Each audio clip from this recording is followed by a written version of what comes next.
মুহাম্মদ মুস্তাফা আমার উসওয়ায়ে হাসানা রাতের আধারে যেন চাঁদ মধু জোছনা রাতের আধারে যেন চাঁদ মধু জোছনা আলহামদুলিল্লাহি কাফা ওয়াসসালাতু ওয়াসসালামু আলা হাবিবিহিল মুস্তাফা। আমরা সকলে মহব্বতের সহিত পড়ি সাল্লাল্লাহু আলাইহি ওয়াসাল্লাম। জতালিয়া যুব সমাজের উদ্যোগে আয়োজিত পঞ্চম বার্ষিক তাফসীরুল কোরআন মাহফিল। আজকের মাহফিলের দ্বিতীয় অধিবেশনের মুআজ্জাজ মুকাররর সভাপতি মান্দারি ইসলামিয়া আলিম মডেল মাদ্রাসার সম্মানিত সুযোগ্য ভাইস প্রিন্সিপাল আলহাজ হযরত মাওলানা রিদওয়ানুল বারী খান সাহেব আতাল্লাহু উমরাহু ওয়া বারাকা ফি হায়াতি। আমরা বলি আমিন। হযরত উলামায়ে কেরাম, আমার সামনে উপস্থিত মুসল্লিয়ান, মুরব্বিয়ান, যুবক, সামিঈন, হাজিরিন, পর্দার আড়ালে শ্রবণরতা সম্মানিতা মা এবং বোনেরা, আল্লাহ সুবহানাহু ওয়া তাআলার শাহী দরবারে আমরা আমাদের মস্তককে অবনত চিত্তে সেই মহান মনিবের শুকরিয়া আদায় করি যিনি আমাদের মালিক। একটা আওয়াজ দিয়ে বলতে হবে, আমাদের মালিক কে? কোনো সন্দেহ আছে? আমি বিপদে পড়লে আমাকে বিপদ থেকে বাঁচান কে? এজন্য সেই আল্লাহর সব সময় প্রশংসা করতে হবে, ঠিক কি না? সুখের সময় প্রশংসা হবে কার? দুঃখের সময়? আমরা কি দুঃখের সময় আল্লাহর প্রশংসা করি? সুখের সময় তো করি, ঠিক কি না? বিপদে পড়লে আল্লাহরে ডাকি, ঠিক না? কিন্তু যখন সুখে থাকি আল্লাহর কোনো প্রয়োজন, আমরা এমন মুসলমান। তাই আজকে এখানে যে মাহফিলের আয়োজন করা হয়েছে, এই মাহফিলে আমার আগে আলোচনা করেছেন এই এলাকার কৃতি সন্তান, অসংখ্য আলেমের উস্তাদুল আসাতিজা, মান্দারি বাজার বড় জামি মসজিদের সম্মানিত খতিব এবং আলাদাতপুর রব্বানিয়া ফাজিল ডিগ্রি মাদ্রাসার সম্মানিত সুযোগ্য ভাইস প্রিন্সিপাল হযরত মাওলানা মাহবুবুর রহমান সাহেব। আলোচনা করেছেন হযরত মাওলানা কফিলউদ্দিন সাহেব। আল্লাহ পাক যেন তাদের আলোচনা থেকে আমাদেরকে আমল করার তৌফিক দান করুন, বলে আমিন। আজকে তো আমল নাই, আলোচনা আছে, মাহফিল আছে, ঠিক কি না? যদিও বন্ধ করে দেয় তারপরে দুই চারটা তো হয়, কি বলেন? অধিকাংশ জায়গাতে মাহফিল বন্ধ করে দিচ্ছে, গানের অনুষ্ঠান বন্ধ নেই, কি বলেন? গানের অনুষ্ঠান চলুক, অসুবিধা নেই, কিন্তু কোরআনের মাহফিলে অসুবিধা। কারণ কোরআনের মাহফিল গুলো চললে বড় বড় বোতল খাওয়া যাবে না, কথা ঠিক কিনা? এজন্য কোরআনের মাহফিল গুলো বন্ধ করার জন্য এক শ্রেণীর মুসলমান নাম দেয়। কষ্ট লাগতো যে কাফের মুশরিক এই মাহফিল গুলো বন্ধ করতে, কষ্ট লাগতো, কি কথা ঠিক কিনা? মুসলমান পরিচয় দেয়, মুসলমান জুমার দিন সামনের কাতারে থাকে, কথা ঠিক কিনা? সময় মতো হজেও যায়, এরাই কোরআনের মাহফিল বন্ধ করে। তার মানে বোঝা যায় আব্দুল্লাহ ইবনে উবাই চলে গেছে, উত্তরসূরিরা আছে কিনা? থাকবে, কিয়ামত পর্যন্ত থাকবে। সেখানে মুহাম্মদুর রাসূলুল্লাহ সাল্লাল্লাহু আলাইহি সাল্লাম, তার উম্মতেরা, তার উত্তরসূরিরাও থাকবে, থাকবে কিনা? হক এবং বাতিলের দ্বন্দ্ব কিয়ামত পর্যন্ত চলবে। বাতিল যদি সমাজে না থাকে তাহলে হক চিনা যাবে না, কথা ঠিক কিনা? বাতিল সমাজে আছে বিদায় হক চেনা যায়। আন্দালে যে সব হক হইতো তাহলে বাতিল চিনা যাইতো। তো আজকে আমি আপনাদেরকে বলি, আজকে স্বাধীনতার 49 বছর। 1971 সালে এই দেশ স্বাধীন হওয়ার পর মাহফিল কিন্তু কম হয় নাই। কি বলেন, কম হয়েছে? সব হিসাব করলে 1 কোটির উপরে হবে মাহফিল হয়েছে এদেশে। কি হয়েছে না? কথা বল, হয়েছে না? একজন মানুষের হেদায়েতের জন্য এতগুলো মাহফিলের কোনো প্রয়োজন নাই। একজন মানুষ সমাজের সর্বশ্রেষ্ঠ মানুষ হওয়ার জন্য একটা মাহফিল যথেষ্ট। কথা ঠিক কি না? আজকে 49 বছর হয়ে গেছে, অথচ সেই 1971 সালে যিনি স্বাধীনতার স্থপতি তিনি বলে গেছেন যে আমার ডাইনে চোর, বাঁয়ে চোর, সামনে চোর, পিছনে চোর। বলছেন কিনা? বলছেন কিনা? 7.5 কোটি মানুষ, 7 কোটি মানুষ, 7.5 কোটি কম্বল, আমারটা গেল কই? যদি মাহফিলে মানুষের হেদায়েত হয়ে যেত তাহলে আরো আগে হেদায়েত হওয়ার দরকার ছিল। আমরা মাহফিলে আসি কিন্তু আমলের নিয়তে আসি না। আমলটা খুব দরকার। মাহফিল কম হোক, আমাদের আমলটা বেশি দরকার। ঠিক কিনা? মাহফিল বন্ধ করে দেন, কিন্তু একটাও যদি সমাজের মধ্যে মাহফিল হয়, মাহফিল যেন এলাকার মানুষের জন্য, আমলের জন্য একটা মার্কাজ যেন হয়ে যায়। ঠিক কিনা? এটা গল্প বলতাম আমি, কিন্তু কোরআনে ঢুকলে গল্প টল্প বলবো না। সেখানে তখন তো কোরআন থেকে কথা বলা হবে ইনশাআল্লাহ। যেহেতু তাফসীরুল কোরআন মাহফিল, ওয়াজ মাহফিল হইলে গল্প টল্প বলা যাইত। কি ঠিক কি না? তাফসীরুল কোরআন মাহফিলে গল্প বলার সুযোগ নাই। তো শুরুতেই বলে দিই, শুরু হয়ে গেলে আমরা বলবো না ইনশাআল্লাহ। একজন লোক আরেকজনের বাড়িতে গেছে মেহমান হিসাবে। কি হিসাবে গেছে? মেহমান। তাইয়া বলে আমার মুখে রুচি টুচি নেই। কি নাই? আছে না এরকম?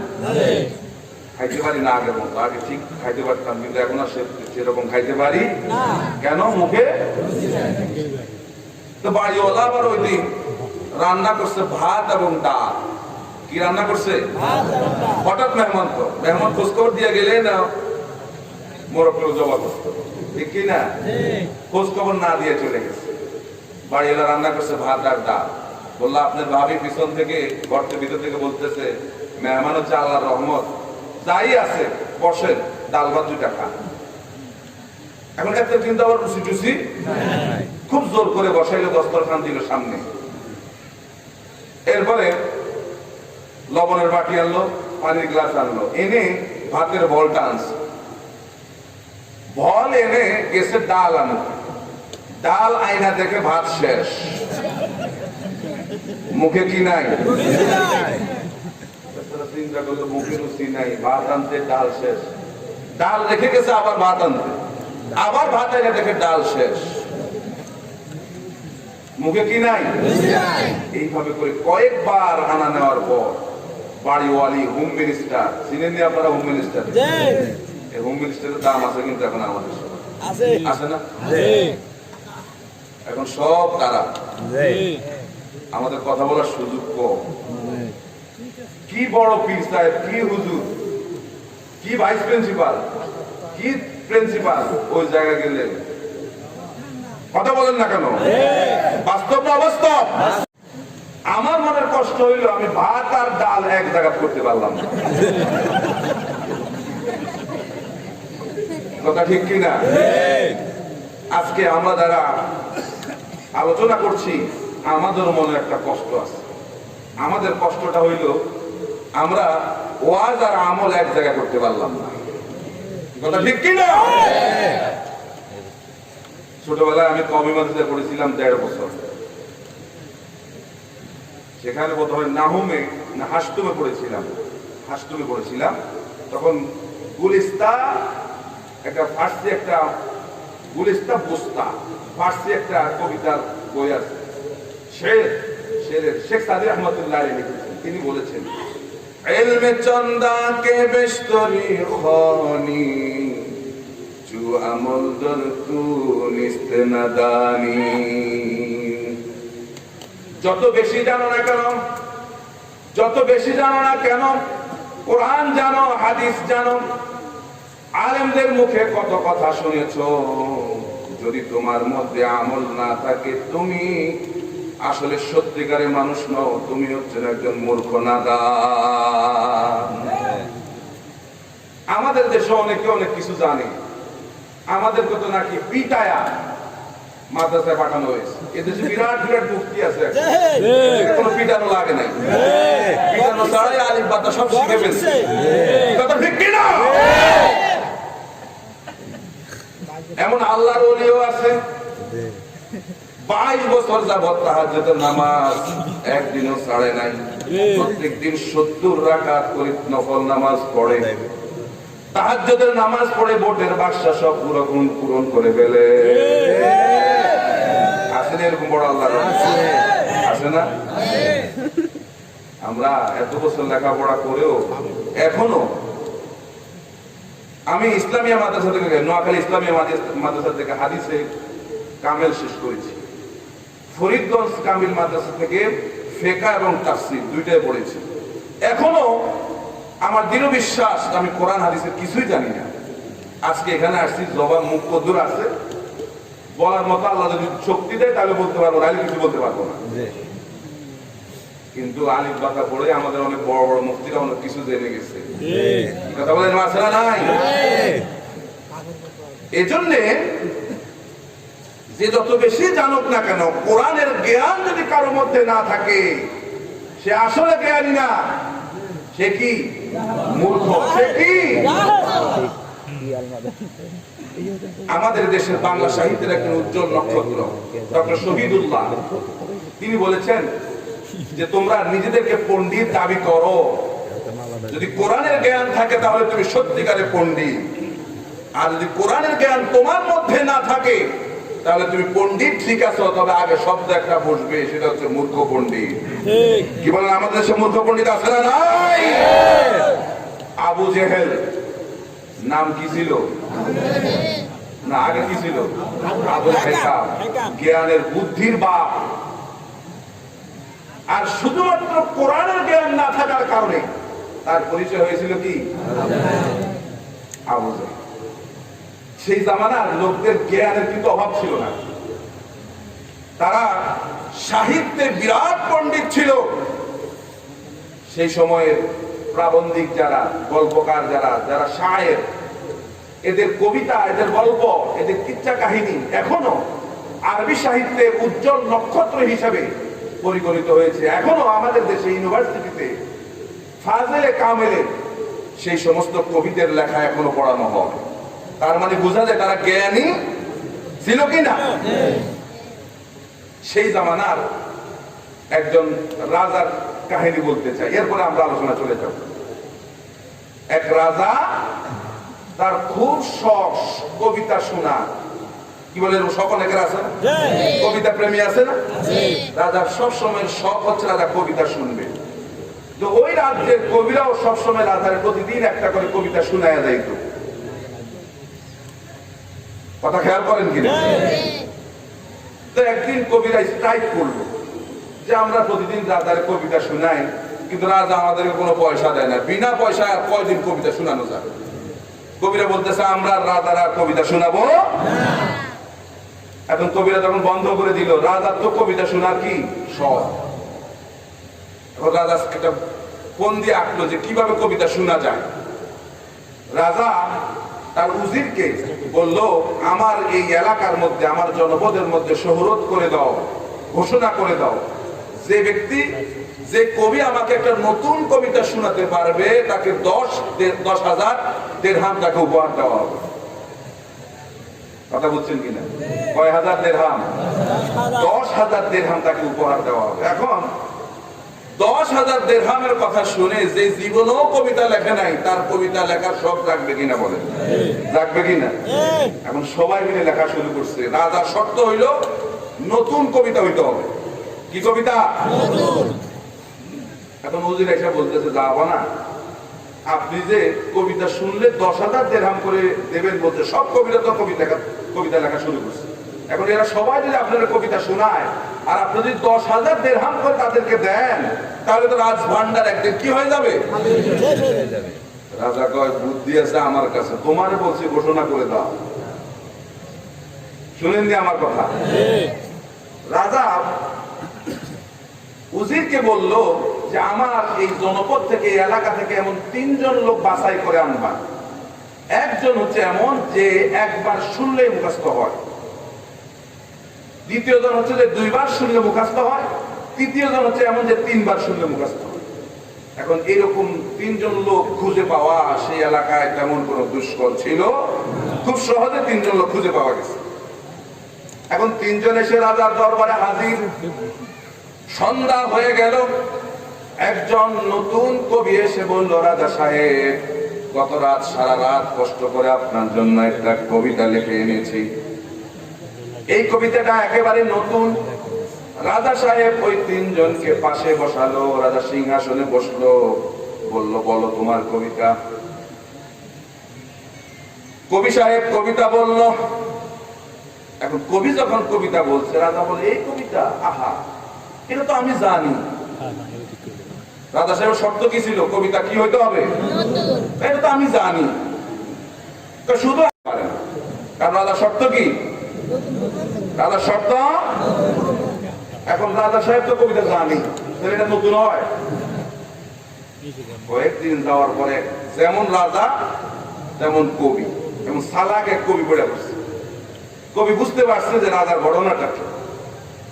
এবার কবি একটা কবিতা লিখছে, ওই কবি নতুন কবি লেখার মধ্যে, রাজা সাহেব বহুদিন পর অনেক কষ্ট করে আপনার জন্য একটা কবিতা লিখে আনছি। রাজাকে চিন্তার কারণ কি? লোক তিনজন তো ফিট আছে। রাজা সাহেব সিংহাসনে বসলো, কবি কবিতা শুরু করে দিল। এখন কবি কবিতা বলতেছে, আর রাজার চোখ এরকম বড় বড় হয়ে যাচ্ছে। কবির কবিতা বলা শেষ। সেই যে কবিতাটা বললো, সেই কবিতাটার অর্থ হচ্ছে, আরবি কবিতা, অর্থটা হচ্ছে এমন, রাজা সাহেব, আপনার বাবা আর আমার বাবা ছিল বন্ধু। কি ছিল? তা আপনার বাবা আমার বাবা থেকে 10,000 দিরহাম ধার নিছে। কি নিছে?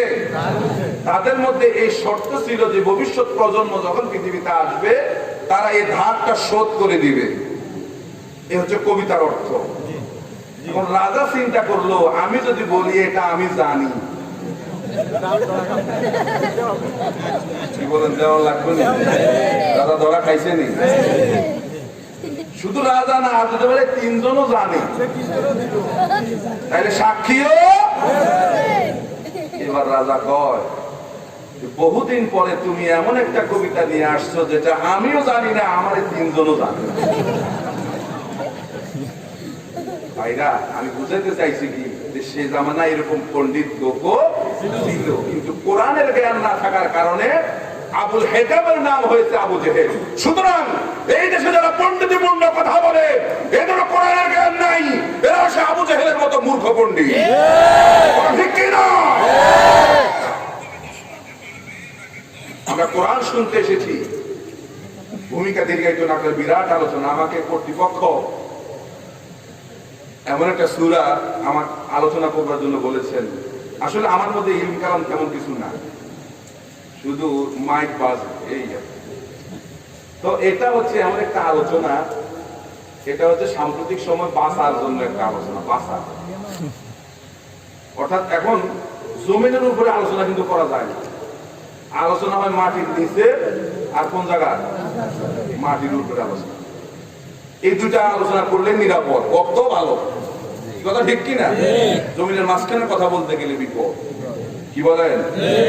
আমরা সুযোগ পাইলে আবার ছাড়ি, চেষ্টা করি দুই একটা কথা বলার জন্য। আল্লাহ যেন তো অভিজ্ঞতা বলে আমরা কি শুরু করবো ইনশাআল্লাহ? অনুমতি দেন। তাফসীর শুরু হওয়ার আগে কিছু আদব আছে না? একজন দাঁড়ানো বয়স দাঁড়ায় থাকবেন না, সবাই বসে যাবে। কারণ হচ্ছে তাফসীর শোনার আদব হচ্ছে, আল্লাহ রাব্বুল আলামিন বলেন, وَإِذَا قُرِئَ الْقُرْآنُ فَاسْتَمِعُوا لَهُ وَأَنصِتُوا لَعَلَّكُمْ تُرْحَمُونَ। আল্লাহ পাক বলেন, যখন কোরআন তেলাওয়াত হয়, যখন কোরআনের তাফসীর হয়, যখন কোরআনের ব্যাখ্যা বিশ্লেষণ হয়, তোমরা দুইটা শর্ত মেনে বসবে। এক নম্বরে হচ্ছে ফাস্তামিউ, তোমরা মনোযোগ সহকারে শুনবা। এক নম্বরে তোমরা মনোযোগ সহকারে শুনবে। আর দুই নম্বরে হচ্ছে ওয়া আনসিতু, তোমরা চুপ থাকা লাগবে। কি থাকা লাগবে? 1 নম্বরে মনোযোগ সহকারে শুনতে হবে, 2 নম্বরে চুপ থাকা লাগবে। এই 2টা শর্ত মেনে যদি তোমরা কোরআন শুনতে পারো, আল্লাহ বলেন লাআল্লাকুম তুরহামুন, আশা করা যায় তোমাদের উপর আল্লাহ পাকের রহমত নাজিল হতে থাকবে। আল্লাহর আশা মানে নিশ্চিত। আল্লাহর আশা মানে কি? যারাই কোরআন শুনবে মনোযোগ সহকারে এবং চুপ থেকে, আল্লাহ পাক তাদের উপর আসমান থেকে অযুত ধারে তাদের উপর রহমত নাজিল করবেন। কে? এজন্য কোরআনের কথা যখন শুরু হয়ে যাবে, দুনিয়াবি সমস্ত কথা বন্ধ। কি বলেন? দুনিয়ার সমস্ত কথা বন্ধ। কারণ আমি এমন এক মাবুদের কথা শুনছি যিনি আমার আপনার মালিক। আল্লাহু আকবার। রাসূল বলেছেন মান ক্বালা বিহি সাদাকা, এই কোরআন থেকে যে কথা বলে সে সত্য কথা বলে, অর্থাৎ মিথ্যা বলার সুযোগ নাই। রাসূল কি বলেছেন? মান ক্বালা বিহি সাদাকা, কোরআন থেকে যে কথা বলে সে সত্য কথা বলে। কারণ হচ্ছে ওয়ামান আসদাকু মিনাল্লাহি কিলা, আল্লাহর চাইতে সত্যবাদী আসমান এবং জমিনে কেউ নাই। মান ক্বালা বিহি সাদাকা ওয়া মান আমিলা বিহি উজরা ওয়া মান হাকামা বিহি আদলা ওয়া মান দাআ ইলাইহি হুদিয়া ইলা সিরাতিম মুস্তাকিম। আল্লাহর নবী তিরমিজি শরীফের হাদিসের মধ্যে আল্লাহর নবী বলেন মান ক্বালা বিহি সাদাকা, যে ব্যক্তি কোরআন থেকে কথা বলে সে সত্য কথা বলে। ওয়া মান আমিলা বিহি উজরা, এই কোরআন যে ব্যক্তি পরিবার সমাজ রাষ্ট্রে যে কোরআন আমল করবে, এই কোরআন শুধুমাত্র মসজিদে না, আমরা কোরআন আমল করি শুধুমাত্র মসজিদে, মাদ্রাসায়, খানকায়। এই কোরআন শুধুমাত্র মসজিদে মাদ্রাসায় খানকায় না, এই কোরআন যখন মসজিদ থেকে বের হবেন সমাজে কোরআন আমল করা লাগবে। ব্যক্তি পরিবার সমাজ রাষ্ট্রে যারা কোরআন আমল করবে, কিয়ামতের দিন আল্লাহ রাব্বুল আলামিন এই কোরআন আমল করার কারণে কিয়ামতের দিন আল্লাহ রাব্বুল আলামিন তাকে পুরস্কৃত করবেন। রাসূল বলেছেন আল কোরআন হুজ্জাতুল লাকা ওয়া আলাইক, এই কোরআন কিয়ামতের ময়দানে আমার আপনার জন্য সাক্ষী হয়ে থাকবে। সুতরাং যারা কোরআনের পক্ষে থাকবে, জীবনের শেষ মুহূর্ত পর্যন্ত যারা কোরআনের পক্ষে থাকবে, আল্লাহ রাব্বুল আলামিন এই কোরআনের বদৌলতে তাদেরকে মাফ করে দেবে। এই কোরআনের পক্ষে থাকতে রাজি? সবাই রাজি? যত বাধাই আসুক কোরআন ছাড়া যাবে না। মুসলমান রাজি কিনা? ওয়ামান হাকামা বিহি আদলা, আর এই কোরআন থেকে যে বিচার করে সেই ন্যায় বিচার করে। কি বিচার করে? আমাদের সমাজে তো ন্যায় বিচার আছে, ন্যায় বিচার নাই। কেন নাই? কারণ সমাজে কোরআনের বিচার নাই। ও মুসলমান ভাইরা আমার, কোরআনের বিচার কোনটা একটু খেয়াল করেন, তাহলে বুঝবেন যে কোরআনের বিচার কোনটা। এই বিচারটা আমাদের সমাজে নাই। সেটা হচ্ছে এমন, যেমন আব্দুর রহিম আব্দুল করিমের এক পা ভেঙে ফেললো, ঠ্যাং ভেঙে দিল। এখন আমাদের সমাজ বিচার করে যে আব্দুর রহিমের কেন তার ঠ্যাং ভাঙলো, বিচার করে। আব্দুর রহিম তার বিচার করলো, আব্দুর রহিমের বিচার করলো সমাজ, তার 3000 টাকা জরিমানা আর 3 মাসের জেল। সমাজ তার বিচার করলো এটা। এবার আপনি ইনসাফ কিভাবে করবেন? ইনসাফ যে কিভাবে বুঝবেন? দাড়ি পাল্লা লাগবে, লাগবে কিনা? মিজানের পাল্লা লাগবে, ওজনের স্তর লাগবে, ওজন লাগবে, ওজন করতে হবে যে এটা সমান হয়েছে কিনা। আপনি আব্দুল করিমের ভাঙা পায়ে পাল্লায় উঠালেন, আর 3000 টাকা জরিমানা, 3 মাসের জেল, আর পাল্লায় উঠালেন। এবার ওজন করেন সমান হবে কিনা বলেন? এটা হলো আমাদের সমাজের বিচার। অথচ কোরআনের বিচার হচ্ছে আল কাতলু বিল কাতলি, হত্যার পরিবর্তে হত্যা। যেহেতু আব্দুর রহিম আব্দুল করিমের পা ভাঙল, সমাজ আব্দুর রহিমের পা ভেঙে দাও। এবার আপনি ওজন করেন সমান হয় কিনা। এক পাল্লায় আব্দুল করিমের ভাঙা ঠ্যাং উঠান, আর এক পাল্লায় আব্দুল রহিমের ভাঙা ঠ্যাং উঠান। এবার ওজন করেন সমান হবে কিনা? সমান হবে। এটা হচ্ছে কোরআনের বিচার। সেই কোরআনের বিচার যদি আমাদের সমাজে থাকতো, তাহলে দুর্নীতি, চোর, ডাকাত, বদমাশ, টেন্ডার এগুলো সমাজে থাকতো? ওমান হাকামা বিহি আদেলা, কোরআন থেকে যে বিচার করে সে ন্যায় বিচার করে। ওমান দাআ ইলাইহি হুদিয়া ইলা সিরাতিল মুস্তাকিম, যে ব্যক্তি কোরআনের দিকে মানুষদেরকে ডাকে সে যেন সরল সঠিক পথের দিকে আহ্বান করলো। সুবহানাল্লাহ বলি।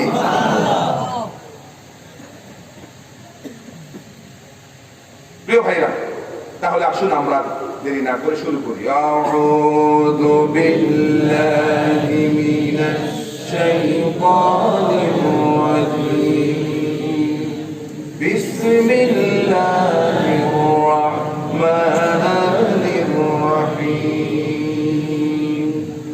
আলহাকুমুত তাকাসুর হাত্তা যুরতুমুল মাকাবির كلا سوف تعلمون ثم كلا سوف تعلمون كلا لو تعلمون علم اليقين لترون الجحيم ثم لترونها عين اليقين ثم لتسألن يومئذ عن النعيم।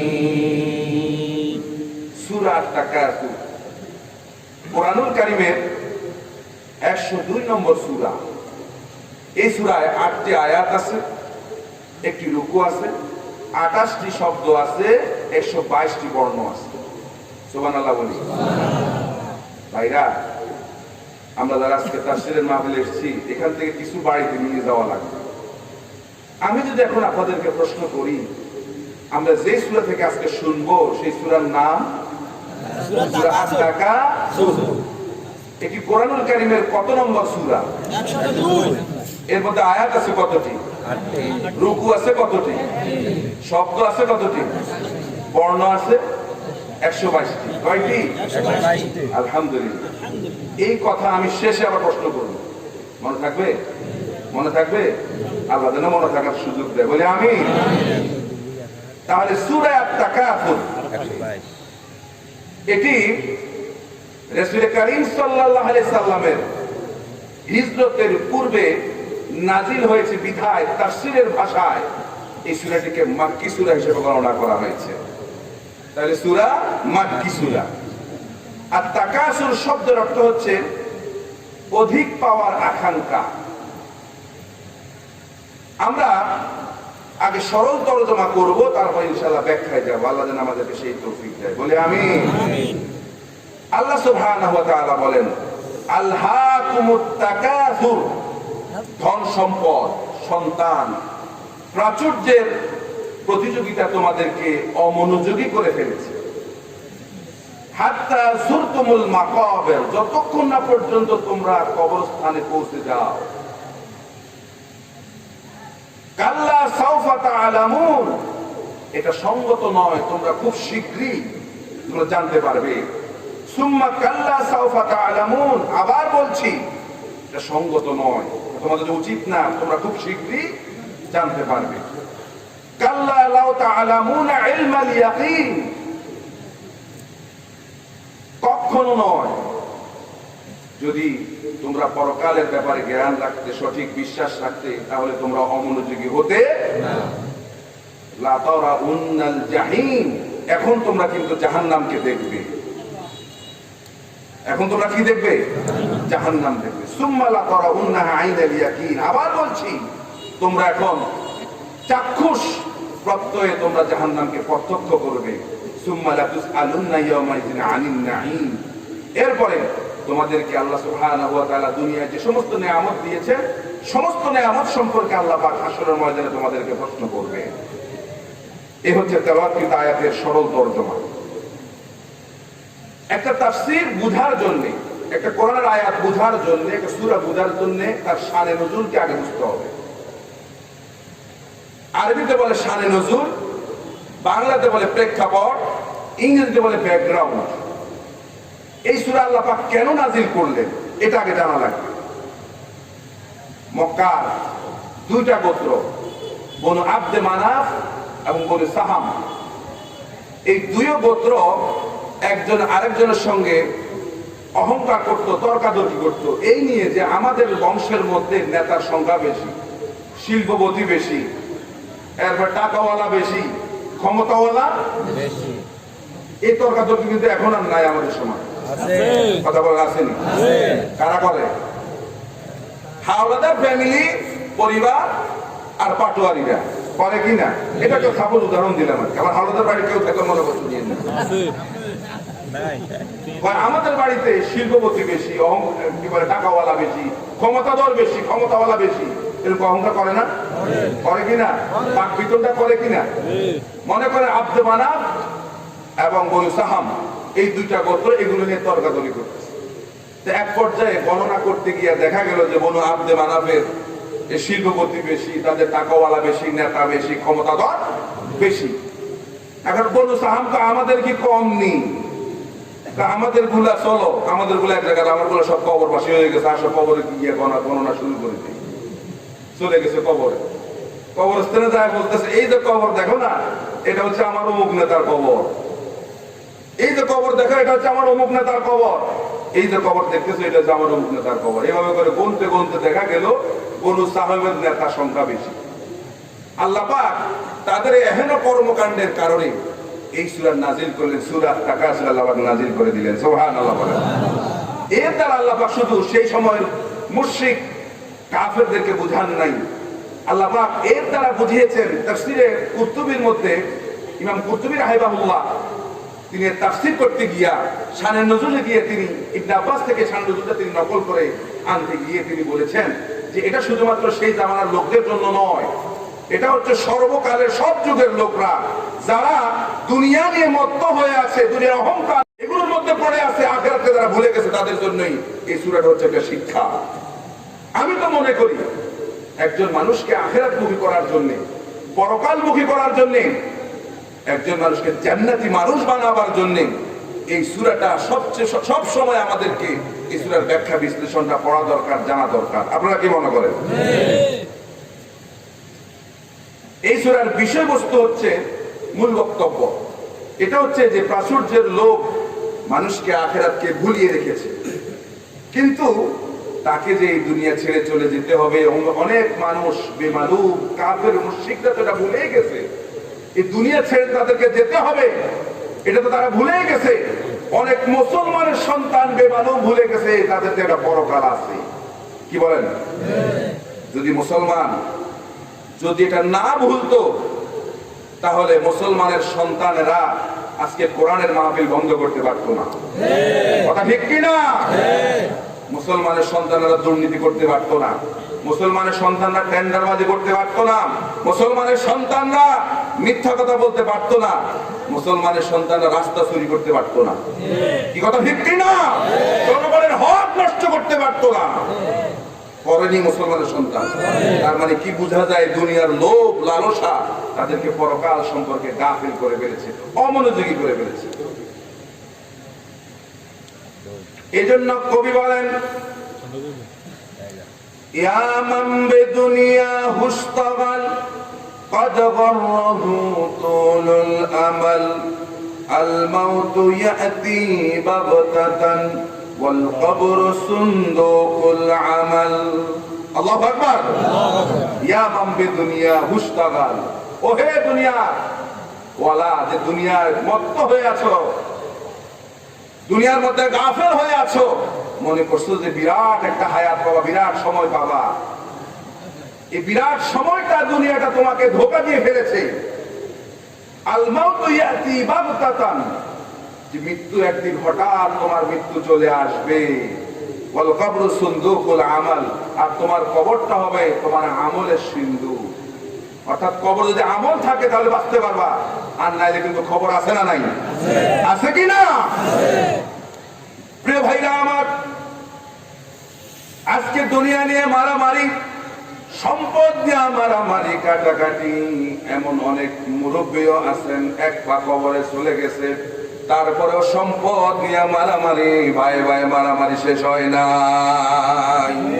মৃত্যুর আগের দিন পর্যন্ত এই সম্পদ নিয়ে মামলা করতে করতে লক্ষ্মীপুর কোর্টে যায় কিনা? আর যাওয়ার সময় আজরাইল আসে, আজরাইল আসার আগেও বলে যায় সন্তানদেরকে, খবরদার আমি চলে যাচ্ছি, এই সম্পদ যেন হাত ছাড়া না হয়। কি বলে, এরকম আছে না নাই? আছে কিনা?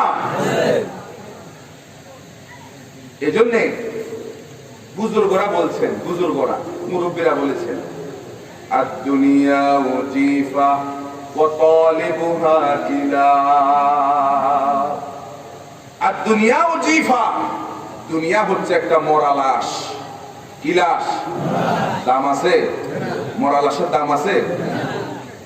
আমাদের দেশে এমপি, মন্ত্রী, প্রধানমন্ত্রী, প্রেসিডেন্ট, চেয়ারম্যান, মেম্বার, বড় আল্লামা, বড় বীর, আবার এমন বীরও আছে। কয়েকদিন আগে একটা গেছে, পেট দেখছেন না অবস্থা? হ্যাঁ, আমার মতো 3-4 জন একসাথে তুলে তার পেটের প্রতি মনে আসবে, এমন অবস্থা। এই যারাই আছে এরা যখন মারা যায় তখন কি বলে? প্রধানমন্ত্রী, রাষ্ট্রপতি, এমপি, মন্ত্রী, এরা কিছু বলে? কি পরিচয়? লাশ। পরিচয় কি? পরিচয় কি? তাড়াতাড়ি লাশ দাফন করো, নাকি বলে প্রধানমন্ত্রী দাফন করতে বলে? বলে লাশ দাফন করো।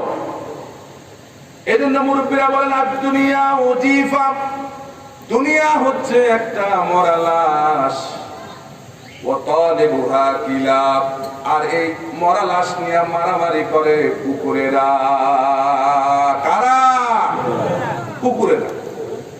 মরা লাশ নিয়ে মারামারি করে কুকুরেরা। কারা? জোরে বলুন। আমরা দুনিয়ার নেশায় মত্ত হয়ে থাকলে হবে না, আমাদেরকে একদিন না একদিন এই পৃথিবী থেকে চলে যাওয়া এটাই নিশ্চিত, ঠিক কিনা? কারণ আমার দাদা চলে গেছেন, বাবা চলে গেছেন, না জানি কবে আজরাইল এসে আমাকে ওই দুনিয়া থেকে নিয়ে যায়। এখন সে আজরাইল আসুক, চান কিনা আপনারা? কথা কয় না? আপনারা আমার দিকে আসেন, তাফসীর শুনতে হলে তো মনোযোগ লাগবে। আছে মনোযোগ? আমরা কোন সূরা থেকে শুনছি? সূরা। ভাইরা, আজরাইল আসুক এটাকে আমরা চাই? দেখছেন একদম জবাব দেন। তার মানে আপনারা না চাইলে বোঝায় আজরাইল আসবে না। আসবে? আসবে। আপনি পালিয়ে যাবেন, কোথায় পালাবেন? RAB, police, BDR, army, DGF, NSI, এরা AK-47 রাইফেল নিয়ে আপনাকে পাহারা দেবে, রাখতে পারবে কিনা? আল্লাহ বলেন আইনামা তাকুনু ইউদরিকুমুল মাউত ওয়ালাউ কুনতুম ফি বুরুজিম মুশাইয়াদা। দুনিয়া তো আছে, দুনিয়ার বাইরে গ্রহের অগ্রভাগে গিয়ে যদি পালাও, আজরাইল তোমার সেখানে গিয়ে হাজির হবে, তোমার জান কবজ করে নিয়ে চলে যাবে। ইদা জাআ আজালুহুম লা ইস্তাখিরুনা সাআতান ওয়া লা ইস্তাকদিমুন। যখন যে সময়, যে মুহূর্তে তোমার মৃত্যু লেখা থাকবে, তখন ঠিক সেই মুহূর্তে তোমাকে আজরাইলের কাছে তোমার জান দিয়ে দেওয়া লাগবে, ঠিক কিনা? আর কোনো সুযোগ আমাদেরকে চলে যেতে হবে।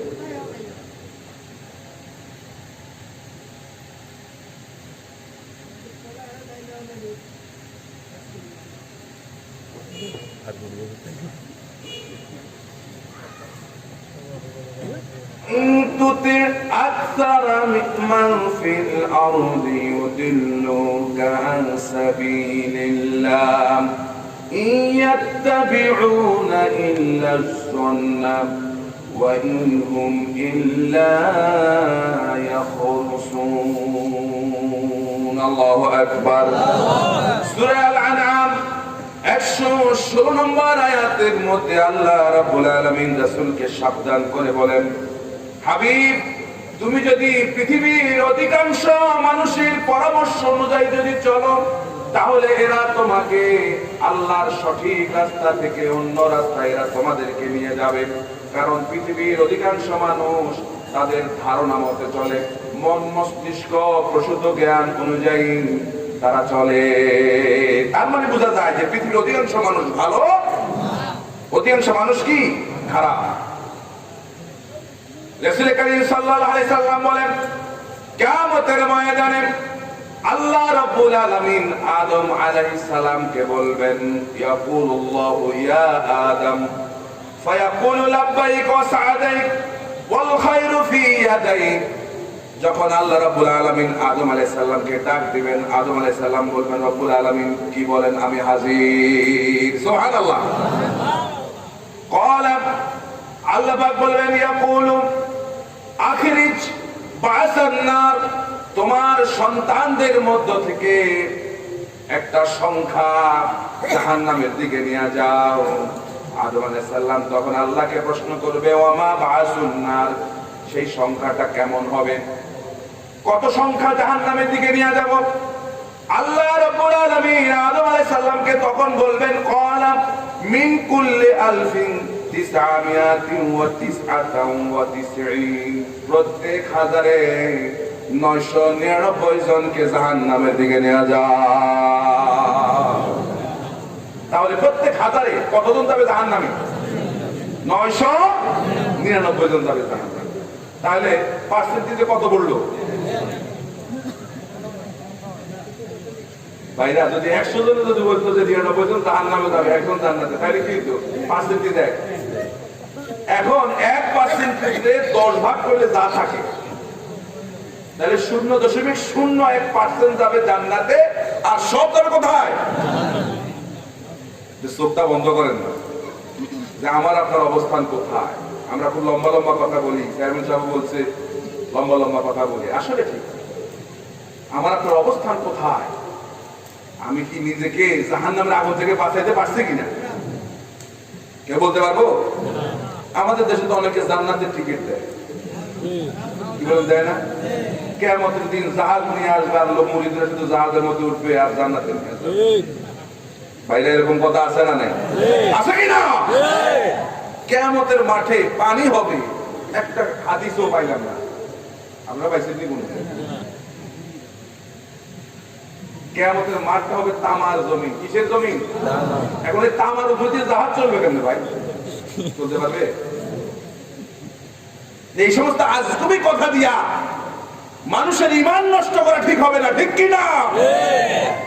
এই সমস্ত আজগুবি কথা আমরা শুনতেও রাজি না। কিয়ামতের মাঠ এমন হবে, নবী রাসূল পর্যন্ত ইয়া রাব্বি ইয়া রাব্বি করবে, আর আপনি জাহাজ নিয়ে মুরিদদেরকে নিয়ে যাবেন। এত সহজ? এটা তোমার বাবার খানকা না? বাবার খানকা। নবী রাসূল পর্যন্ত হত্যা করে কাঁপতে থাকবে। আল্লাহ কি বলছে? সমস্ত মানুষগুলো গিয়া আদম আলাইহিস সালামের কাছে বলবে, ইয়া আদম, আমাদের জন্য সুপারিশ করেন, আপনি তো সকলের পিতা, সুপারিশ করেন। আদম আলাইহিস সালাম বলল, আমি পারবো না। নূহের কাছে যাও, দ্বিতীয় আদমের কাছে যাও। লোকেরা সবকে নূহ আলাইহিস সালামের কাছে যাবে, সেখানে নূহ আলাইহিস সালাম বলবে, আমার দ্বারা সম্ভব না।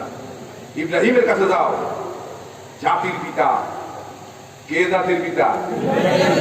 ইব্রাহিম আলাইহিস সালামের কাছে যাও, ইব্রাহিম আলাইহিস সালামের কাছে যাওয়া হবে। ইব্রাহিম আলাইহিস সালাম বলবেন, আমি পারবো না। মুসার কাছে যাও, মুসা আলাইহিস সালাম বলবেন, আমি পারবো না।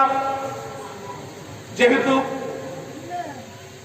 আমার সমাজে আমি মানুষদেরকে আল্লাহর গোলামি করাইতে তেমন পারি নাই, লোকেরা আমার কথা তেমন শুনে নাই, ওজায়েরকে তারা আল্লাহর পুত্র বানিয়েছে, আমি কিছুই করতে পারি নাই বনি ইসরাইলদের মধ্যে। মুসা আলাইহিস সালাম বলবে, আমি পারবো না। ঈসার কাছে যাও, ঈসা আলাইহিস সালামও বলবে, আমি পারবো না। যেহেতু খ্রিস্টানেরা আমাকে আল্লাহর পুত্র বানিয়েছে, আমি তাদেরকে কিছু বলতে পারি নাই। তবে হ্যাঁ, আজকে এই মুহূর্তে একজনই সুপারিশ করতে পারবে, তিনি আর কেউ নন, তিনি হচ্ছেন আমার আপনার নবী, বিশ্ব নবী জনাবে মুহাম্মদুর রাসূলুল্লাহ সাল্লাল্লাহু আলাইহি সাল্লাম। সমস্ত মানুষ গিয়া আল্লাহর রাসূলের কাছে যাবেন, যায় দেখবেন আল্লাহর নবী মাকামে মাহমুদের মধ্যে তিনি সিজদায় পড়ে আছেন, উম্মতেরা পিছনে দাঁড়াতে থাকবে। এমন সময় আল্লাহ রাব্বুল আলামিন আল্লাহর নবীকে ডাক দিয়ে বলবেন, হে আমার বন্ধু, আজকের দিন আপনার কান্নার দিন নয়, আজকে হচ্ছে আপনার খুশির দিন। এরফার আসাদ ইশফা তুশাফি, যে আপনি মাথা উঠান আর সুপারিশ করুন, আপনি যার জন্য সুপারিশ করবেন তাকে জান্নাতে নিয়ে যাওয়া হবে। আপনি জাহাজ নিয়ে আসবেন না, এত সহজ। নবীরা ইয়া নাফসি ইয়া নাফসি করবে, এজন্য আকীদাকে মজবুত করা লাগবে ভাই। অনেকে মনে করে যে আমি হুজুরুল্লাহ আওলাদ রাসূলুল্লাহ আছি, আমার জান্নাত ঠেকাই। আওলাদ রাসূল জান্নাতে যাবে এই কথা তোমার বলছে কি? কি কথা ঠিক কি না? দোয়া করুন যাতে আওলাদ রাসূল জান্নাতে যায়। দোয়া করা যায়, কেউ নিশ্চিত বলতে পারে জান্নাতি? অনেকে কয়, অনেক সময় এই ইয়ার সামনে কি বলে, জানাজার সামনে এসে বলে আজকে এক জান্নাতি লোকের জানাজা পড়ে আসছে। কে দিছে তোমার এই সার্টিফিকেট বলতে? কে বলছে জান্নাতকে তোমার বাবা, আর যে গেলে দিয়া দিবা? আবার অনেকে জাহান্নামী বলে বলে এই তুই জাহান্নামী। এজন্য জান্নাতি জাহান্নামী এটা বলা যাবে না, বরং এটা বলা যায় আল্লাহ যেন তোমাকে জান্নাত দেয়। এ দোয়া করা যায়? প্রিয় ভাইরা আমার, তাহলে প্রত্যেক 1999 জনকে জাহান্নামে নিক্ষেপ করা হবে। সেই হিসাবে বোঝা যায় ভালো এবং মন্দ এই দুইটা সংখ্যা বিরাট পার্থক্য। ভালো লোকের সংখ্যাই কম আর মন্দ লোকের সংখ্যাই হচ্ছে বেশি। সূরা সাবা 13 নম্বর আয়াতের মধ্যে এক অংশে আল্লাহ রাব্বুল আলামিন বলেন, কালিলুম মিন ইবাদিয়াশ শাকুর, যে আমার কৃতজ্ঞ বান্দাদের সংখ্যা হবে কম। তাহলে কথা ঠিক আছে কিনা? প্রিয় ভাইরা আমার, আল্লাহর নবী বলেন, তাহলে আমরা কোন শব্দের ব্যাখ্যা করছি? আযহাকু, অর্থাৎ মন্দ লোক, এরা দুনিয়া গেছে আখিরাতকে ভুলে গেছে, এদের ব্যাপারে কথা বলা হচ্ছে, ঠিক কিনা? রাসূল বলেন, ইন্না বানি ইসরাঈল তাফাররাকাত আলা 72 মিল্লা, বনি ইসরাঈলরা 72 কাতারে বিভক্ত ছিল। ওয়া তাফতারিকু উম্মতি আলা 73 মিল্লা, তবে আমার উম্মত হবে 73 দলে বিভক্ত। কয় দলে? এখন আছে কয় দলে? কয় দল আছে? 105 দল। আরে মিয়া, সভাপতি সেক্রেটারি দুইজন, এটারও দল করবে।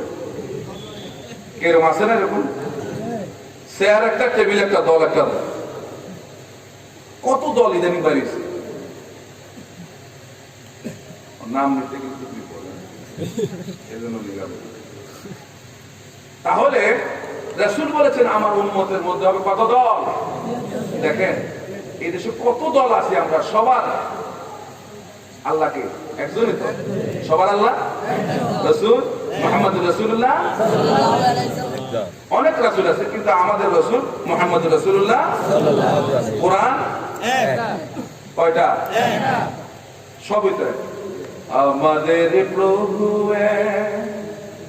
এক নবীর উম্মাহ, জীবন বিধানে ঐশী বাণী কোরআন। তবে কেন এক নাও হে মুসলমান, এখন এখন করিয়া আহ্বান, আমাদের প্রভু এক নবীর উম্মাহ, জীবন বিধানে ঐশী বাণী কোরআন। তবে কেন এক নও হে মুসলমান, এখন এখন করিয়া আহ্বান। একবার যাবে? কেমনে যাবে? হিংসা না গেলে কি একবার যাবে? হিংসা আছে না নাই? অহংকার আছে না নাই? বিপদ আছে না নাই? তাকাব্বুরি আছে না নাই? এগুলো যতদিন পর্যন্ত না যাবে, বিপদ যতদিন না যাবে, একবার যাবে না। তো এই জন্য আল্লাহ নবী বলেন আমার উম্মতের দল হবে 73টা। কুল্লুহুম ফিন্নার, সবগুলো যাবে জাহান্নামে, ইল্লা মিল্লাতুন ওয়াহিদা, শুধুমাত্র কেবলমাত্র এক দল যাবে জান্নাতে। এখন সে একদল কারা? আমাদের দেশে যে ৭৩ দলের কথা আল্লাহর নবী বলেছেন, ৭৩ দল হবে, প্রত্যেক দলই মনে করে যে আমি যাবো জান্নাতে, আমার দল ১ নম্বর, আমার দোকানের ঘি ১ নম্বর, বাকি সব পচা। কথা ঠিক কিনা?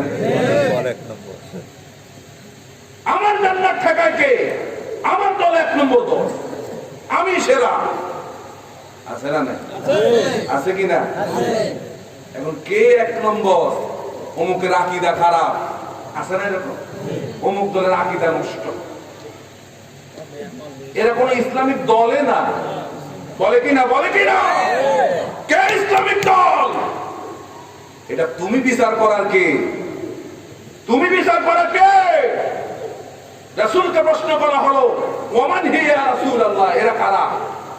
রাসূল বলেছেন, মা আনা আলাইহি ওয়া আসহাবি, এরা হচ্ছে তারা যারা আমি নবী এবং আমার সাহাবীদেরকে যারা অনুসরণ করে চলে, তারাই হচ্ছে সেই একদল যে জান্নাতে যাবে। সুবহানাল্লাহ বলেন। এখন কারা রাসূলকে এবং তার সাহাবীদেরকে অনুসরণ করে চলে, এটা যদি বিবেক থাকে তাহলে বোঝা যাবে। কি কথা ঠিক কি না? শুধু খানকায় বসে তাসবিহ টিপানো, অনেকে তাসবিহ টিপতে টিপতে তাসবির দানা সব ছিঁড়ে ফেলেছে, মনে করছে জান্নাত ঠেকায় কে। তাসবিহ পড়েন, অসুবিধা নাই, আল্লাহর নবীও তাসবিহ পড়ছে, কিন্তু রাসূল শুধু তাসবিহ নিয়ে বসে থাকেন নাই, প্রয়োজনে জিহাদের ময়দানও গিয়েছে, প্রয়োজনে সাহাবায়ে কেরাম জীবন দিয়েছেন, আল্লাহর নবীর জান মোবারক শহীদ হয়েছে, তায়েফের ময়দানে রক্ত ঝরেছে, উহুদের ময়দানে দান শহীদ হয়েছে। আল্লাহর নবী খানকার মধ্যে বসে থাকেন নাই। এজন্য মিশরে ইখওয়ানুল মুসলিমিনের প্রতিষ্ঠাতা হাসান আল বান্না তিনি বলেছেন, মুসলমান তোমার নাকের ডগায় বসে আজকে ইঁদুর বসে খেলা করতেছে, আর তুমি জান্নাতের, তুমি শাহাদাতের তামান্না ছেড়ে দিয়া তাসবির দানার মধ্যে তুমি আজকে জান্নাতকে খুঁজতেছ। এত সহজ না। ये शहादत गाहे उल्फत में कदम रखना, लोग समझते आसान है मुसलमान होना। যে মানুষেরা মনে করেছে যে মুসলমান হওয়া এত সহজ না। মুসলমান হওয়া মানে শাহাদাতের ঈদগাহের মধ্যে শামিল হয়ে যেতে হবে। আমরা যুবকেরা কি রাজি আছি কিনা? এদেশে কোরআনের রাজ প্রতিষ্ঠিত হোক, চাই চাই। আমি যদি মুসলমান হই, আমার থেকে কথাটা ভালো লাগার কথা। কি কথা ঠিক কিনা? এই কোরআনের রাজ প্রতিষ্ঠিত করতে হলে সাহাবায়ে কেরামদের অনুসরণ করা লাগবে। শুধু তাসবিহ টিপলে হবে না, হবে না, হবে না, কোশ্চেন কালো হবে না, ঠিক কিনা? সাহাবীদের অনুসরণ করা লাগবে। আল্লাহ রাসূল যেভাবে কোরআনের রাজ প্রতিষ্ঠিত করেছেন সেই অনুসরণ করে, ভাইরা, মদিনা ইসলাম প্রতিষ্ঠিত হয়েছে এমনি? এত সহজ? সাহাবীদের রক্তের উপর ভিত্তি করে মদিনা রাষ্ট্রের ইমারত প্রতিষ্ঠিত হয়েছে। কত সাহাবী জীবন দিয়েছেন। হযরত সুমাইয়া রাদিয়াল্লাহু তাআলা আনহা ইসলাম কবুল করার অপরাধে কি কঠিন শাস্তি দিয়ে তাকে দুনিয়া থেকে বিদায় করে দিল। আম্মার ইবনে ইয়াসার রাদিয়াল্লাহু তাআলা আনহুমা কত কষ্ট করেছেন তারা। খুব্বাব, খাব্বাব, খুবাইব, বেলাল, আম্মার, আব্দুর রহমান ইবনে আউফ, এই সমস্ত সাহাবী এমনি মদিনা ইসলাম প্রতিষ্ঠিত হয়ে গেছে। এত সহজ? সুতরাং আমাদের এই দেশে এত সহজ ইসলাম প্রতিষ্ঠিত হবে না। আপনার আমার মতো অসংখ্য লোককে শাহাদাতের নজরানা দিয়ে জমিনের নিচে চলে যেতে হবে। আমাদের রক্তের উপর ভিত্তি করে ইসলামী রাষ্ট্র প্রতিষ্ঠিত হবে, কোরআনের রাজ প্রতিষ্ঠিত হবে, আর নাহলে হবে না। ঠিক কি না? এত সহজ? ঘরের মধ্যে বসে বসে সুবহানাল্লাহ সুবহানাল্লাহ ইসলাম হয়ে যাবে? শুধু দোয়া করতেছি, দোয়া করতেছি, এত সহজ না। তাহলে তো রাসূল খানকায় বসে দোয়াই করতো, বদরের যুদ্ধে জিতে যেত। কি বলেন? উহুদের যুদ্ধে বসে বসে তাসবিহ পড়তো, উহুদের যুদ্ধে রাসূল বিজয় হয়ে যেতেন। এমন কি করছেন? না। সশরীরে রাসূল কোন কোন বর্ণনা আসছে 27টা যুদ্ধে আল্লাহ নবী সশরীরে অংশগ্রহণ করেছেন। আল্লাহু আকবার বলেন। কিন্তু নেতা আপনি কয়টা সংগ্রামের সামনে থেকে নেতৃত্ব দিচ্ছেন? হ্যাঁ,